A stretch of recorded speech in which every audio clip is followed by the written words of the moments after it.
은혜가 풍성하신 우리 주 하나님 참 감사합니다. 오늘도 주신 말씀 안에서 하나님 더 바르게 알기 원합니다. 성령 하나님 부어주시는 지혜를 따라 하나님의 말씀이 잘 이해되어지고 믿어져서 그 말씀을 따라 오늘의 삶도 복된 삶 살아낼 수 있도록 소중한 하루 우리 주님 함께 해주세요. 우리 구세주 예수 그리스도의 이름으로 기도드립니다. 아멘. 히브리서 7장. 이 멜기세덱은 살렘 왕이요 지극히 높으신 하나님의 제사장이었습니다. 그는 아브라함이 여러 왕을 무찌르고 돌아올 때에 그를 만나서 축복해 주었습니다. 아브라함은 모든 것의 10분의 1을 그에게 나누어 주었습니다.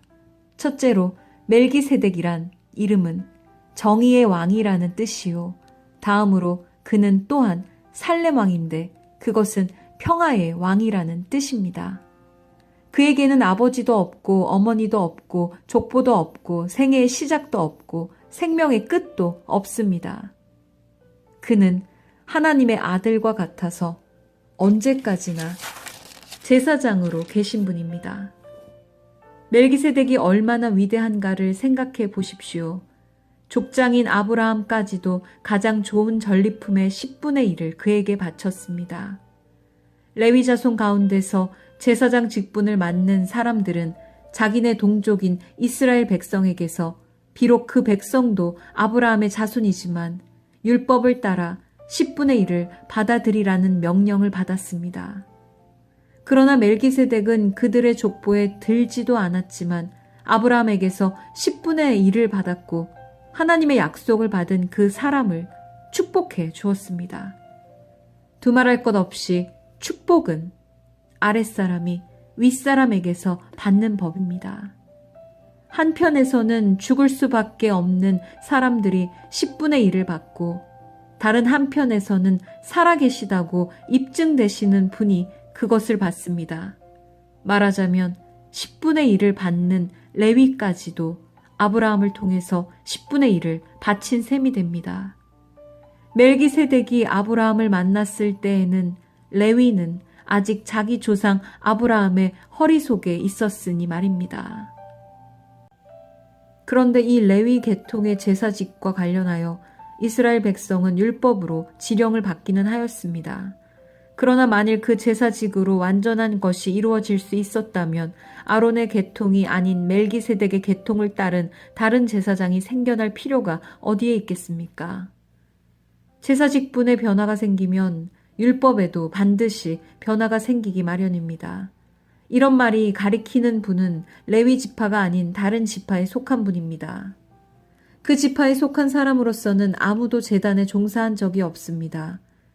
우리 주님께서는 유다 지파에서 나신 것이 명백합니다. 그런데 모세는 제사장들에 관하여 말할 때에 이 지파와 관련해서는 말한 것이 아무것도 없습니다. 멜기세덱과 같은 모양으로 다른 제사장이 생겨난 것을 보면 이 사실은 더욱더 명백합니다. 그는 제사장의 혈통에 대해서 규정한 율법을 따라 제사장이 되신 것이 아니라 썩지 않는 생명의 능력을 따라 되셨습니다. 그를 두고서 말하기를 너는 멜기세덱의 계통을 따라서 영원히 제사장이다 한 증언이 있습니다. 전에 있던 계명은 무력하고 무익함으로 패하게 되었습니다. 율법은 아무것도 완전하게 하지 못하였습니다. 그래서 하나님께서는 더 좋은 소망을 우리에게 주셨습니다. 우리는 이 소망을 힘입어서 하나님께 가까이 나아갑니다. 그리고 예수께서는 하나님의 맹세 없이 제사장이 되신 것이 아닙니다. 레위 계통의 사람들은 맹세 없이 제사장이 되었습니다. 그러나 예수께서는 자기에게 말씀하시는 분의 맹세로 제사장이 되신 것입니다. 주님께서 맹세하셨으니 주님은 마음을 바꾸지 않으실 것이다. 너는 영원히 제사장이다 하셨습니다. 이렇게 해서 예수께서는 더 좋은 언약을 보증하시는 분이 되셨습니다. 또한 레위 계통의 제사장들은 죽음 때문에 그 직무를 계속할 수 없어서 그 수가 많아졌습니다. 그러나 예수는 영원히 계시는 분이므로 제사장직을 영구히 간직하십니다. 따라서 그는 자기를 통하여 하나님께 나아오는 사람들을 완전하게 구원하실 수 있습니다.